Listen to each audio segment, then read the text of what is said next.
Well, welcome back to our study in First Thessalonians.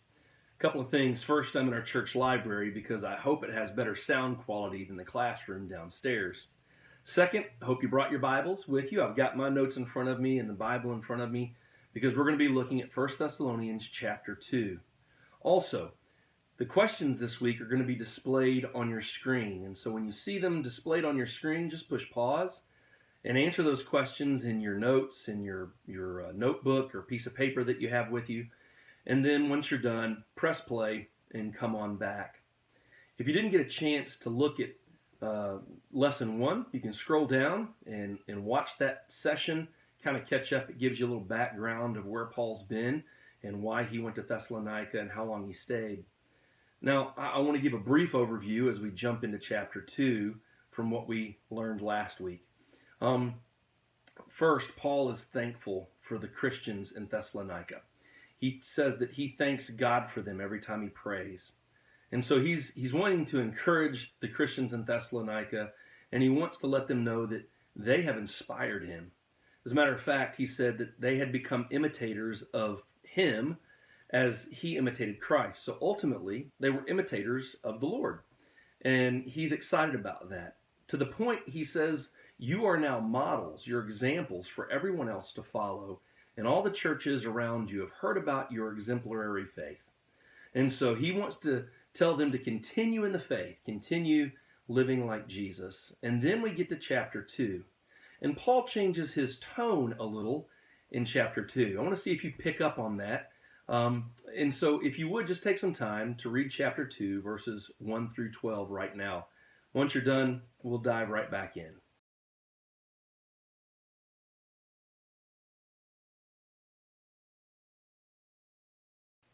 Well, did you catch the tone and the change in Paul's letter? He starts talking about himself a lot. Maybe for some of us it sounds like he's bragging. Hey, I went through all this difficulty and I did all these things for you. You should appreciate me. But I don't think that's what Paul's getting at. As a matter of fact, in verse 6, he says, he's not doing anything for the praise of men. He wants to bring glory to God. So why is he talking about himself? Why is he giving all this information of what he did in order to bring the gospel message to the people in Thessalonica? Well, I think there's a couple of reasons. Number one, there were Jewish leaders in the synagogue that weren't happy that all the Jews in the synagogue were starting to listen to Paul and stop listening to them. So they want to discredit Paul. They want to challenge his authority and certainly challenge the gospel message since they don't believe in it. And they're scared that the people of the synagogue are all going to change from being Jews to becoming Christians. And so they don't want to lose that authority and power, so they challenge Paul. And Paul wants to make sure the Thessalonians know this message is real and it has authority. And you should become Christians. You should follow Christ. Another reason he's expressing all that he's done and the way he's done it is because there are also another group of people probably following Paul. In this day and age, there were other teachers who had a message, and it could have been a gospel message or a variation of the gospel message, but they were teaching for personal gain. They wanted power, prestige. Many teachers at this time were paid to teach, and so they were doing it for monetary gain. And Paul wants to separate himself and his message from what those people are preaching and teaching. And he wants to say, look, not only do I have integrity and character, I'm not asking for anything from you. I suffered for you. And that should show you how honest I am and how badly I want you to have this message. Not to mention, this message is real. There's been no change in what I've told you.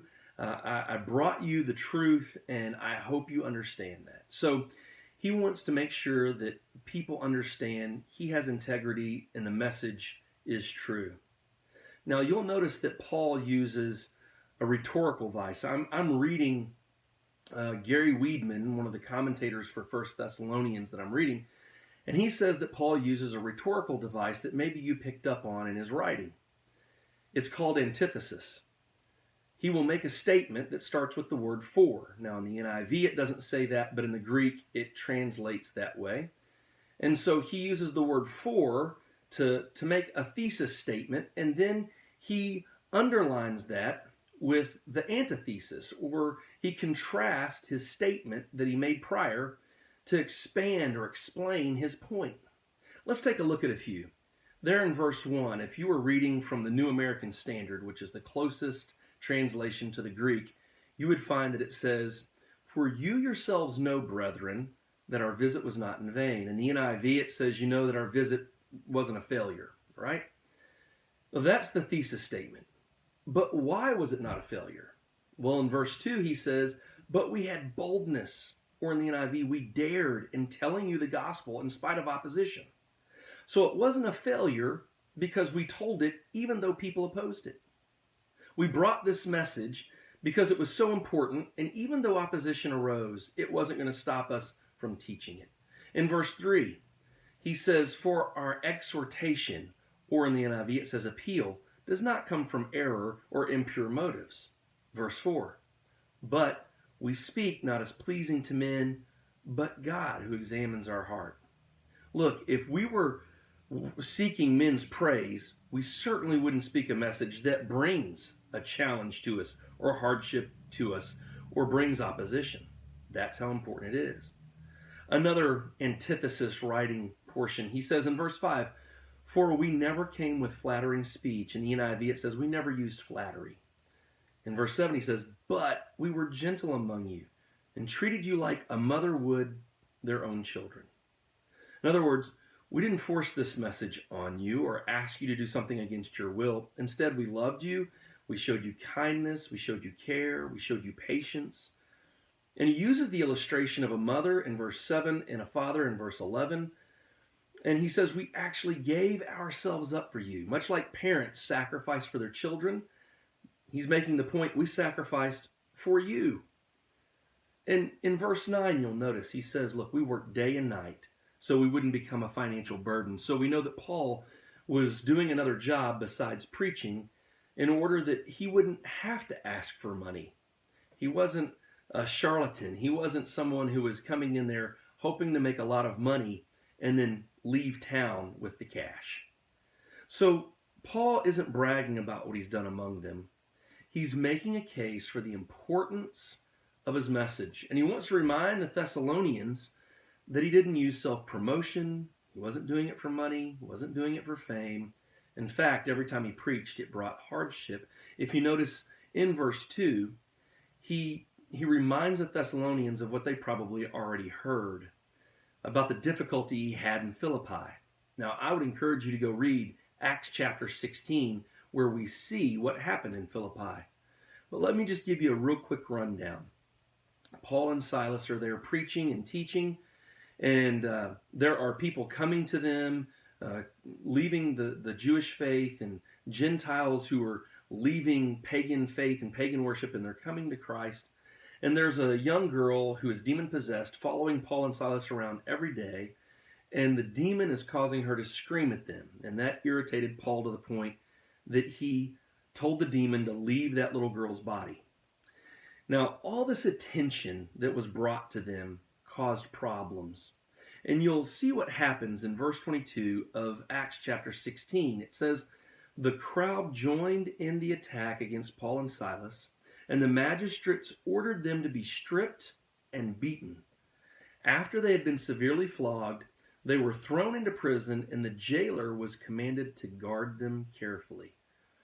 Look, this wasn't a slap on the wrist, all right? They were stripped naked and then beaten in front of people. Not only that, after they were beaten, it says they were severely flogged.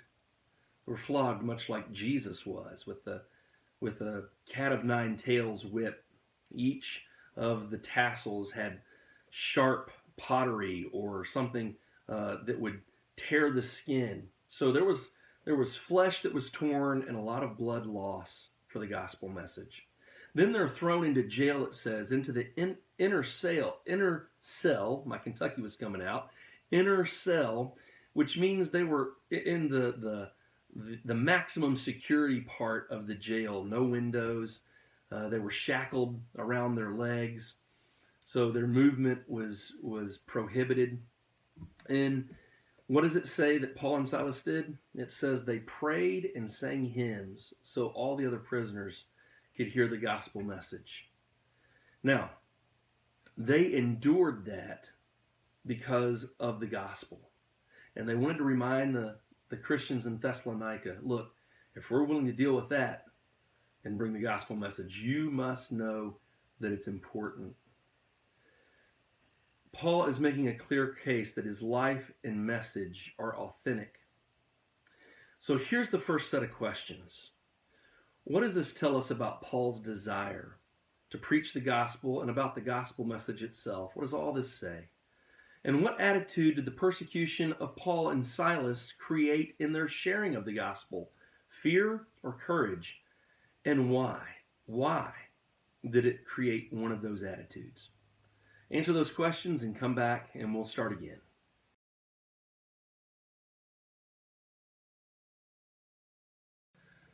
Well, I think it's safe to say that all the persecution that Paul and Silas endured emboldened them, it says. They were emboldened by God to preach this message. So I think it instilled in them an attitude of courage. And that tells us something, doesn't it? The gospel message not only is true, but it's vital. It's of the most importance, utmost importance. And sometimes as Christians, we can become frustrated when we feel no one is listening to our message. They're not listening to this simple message. It's a free message. It's a freeing message. And it's of eternal importance. And all too often, I know I give up on people when they don't listen. And I consider what I'm saying to have failed. Maybe I didn't bring the message the right way, or they didn't respond to the message, and so therefore I'm a failure. A lot of churches, they look at that board that has the numbers, right? Or they look at the bulletin where we have last week's numbers. And so people say, well, nobody gave their life to Christ, or our attendance isn't growing all that much, so we must be failing in bringing the gospel message. But in verse 1, I want you to notice that Paul says that his visit in Thessalonica was not a failure. And I believe the definition of failure for Paul is not frustration or hardship or persecution or the lack of people accepting the message. I think for Paul, failure is being prevented from preaching the gospel message. I believe he thinks this message is so important and believes this message is so important that no matter what happens, no matter who comes or doesn't come, as long as he preaches the message, it's a success. It again proves his integrity, and it proves the importance of the message, because the normal reaction of people when someone doesn't respond, it's to quit. It's to leave and go to the next person or the next place. But notice in verses 4 through 6 that Paul says they were entrusted with the gospel. That means something. That God put them in trust of his message. If we've been given a large sum of money by someone to do something with that money, we're good stewards with it. We pay attention to how we spend that money. We make sure that money is used wisely. If someone gives us land or a house, I bet we treat that land and that home with respect, because it's been put in our trust. And so we're careful with those possessions and how we use them. Well, Paul and Silas are treating the gospel message of God the same way. This is a valuable commodity that God has given them. And he didn't give it to them so it was their private message or their personal relationship between Jesus. No, he believes that this message needs to be preached no matter what. But Paul and Silas are not the only ones who have been entrusted with the gospel. Every believer has been entrusted with this gospel message of God. And you notice that the Thessalonians were good stewards of that message, right? Verse 6 in chapter 1 says that they were imitators of Paul and imitators of Christ, and because of that, they were examples for everyone. In verse 8, it says their message rang out like you're ringing a bell, and that sound reverberates out among the area. That's how they're living the gospel, right? It wasn't personal. It wasn't something they kept quiet. It wasn't a private relationship between them and Jesus. They clearly viewed this gospel message the same way Paul did, as important enough to speak it, whether opposition comes. It says in verse 6 in chapter 1 that they preached in spite of opposition, or even if no one responded, they're still going to preach and teach this message, just like the prophets in the Old Testament, Isaiah and Jeremiah, when they preached and no one listened. So, where do you think they learned that from? Well, they learned it from Paul. They saw how Paul reacted to the message, and they were doing the same.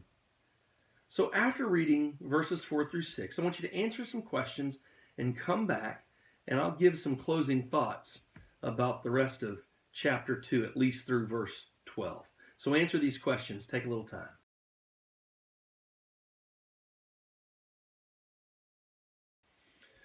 Well, it's clear that in order to be faithful stewards of God's gospel message, we should be able to endure difficulty, and we should be even prepared for people to ignore us, not to listen, to refute our message. And the fact remains that we're only failures in preaching the gospel message if we stop preaching it. Well, Paul wraps up his thoughts by telling the Thessalonians he's treated them like parents. He's been like a mother and a father. He's loved them. He's sacrificed for them. And so he's done his very best. And as a matter of fact, in verse 10, he says, not only did we treat you like parents, but we showed you how to live. He says, I lived a holy, blameless, and righteous life before you. And that took a great deal of love for Paul to have this approach. The question is, do we have that same approach with the world around us? When we think about the best kind of parents, they're the parents who not only express through words how their children should live, but they also express through their actions how their children should live. There's that old saying, do as I say, don't do as I do. Do as I say, don't do as I do. When the girls were little, we would sit around the kitchen table there and eat a meal. And we told the girls it's not polite to belch at the table. Don't do it. I know other kids do it, but you aren't supposed to do it. Now, there were times when I went ahead and let out a big burp at the table. And the girls would giggle. And that's the whole reason I did it, because I wanted them to laugh. And Gwen would turn around and look at me with that disapproval, that look of disapproval, and say, this won't be so funny when the girls belch at a table when we're in someone's home or when we have guests over for dinner. And I said, oh, come on, they'll know not to do it then. But she was right.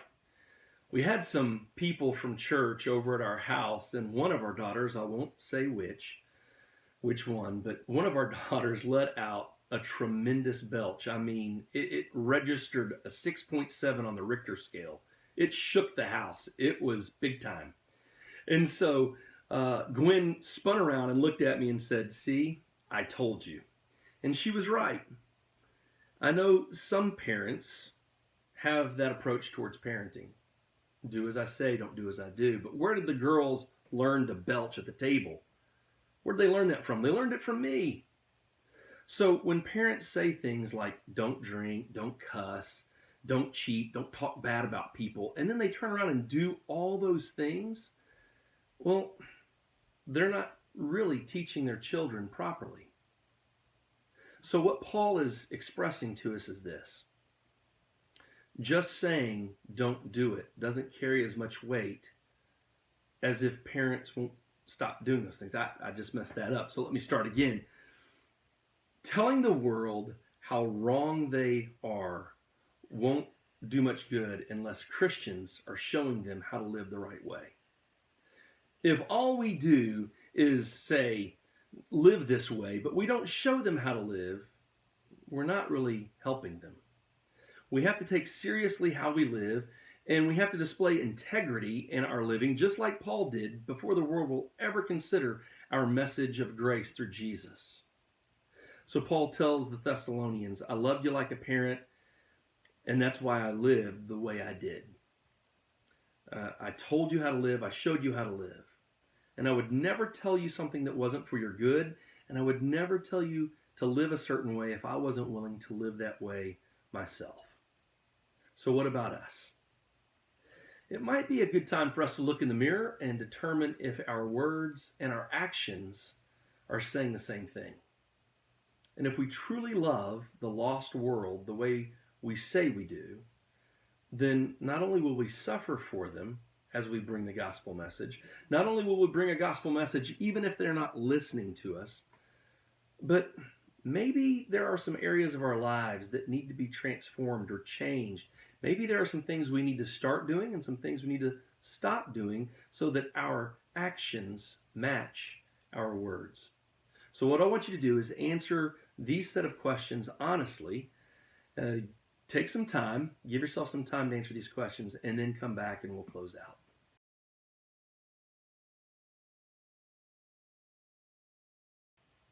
Well, I hope you were able to write someone's name down.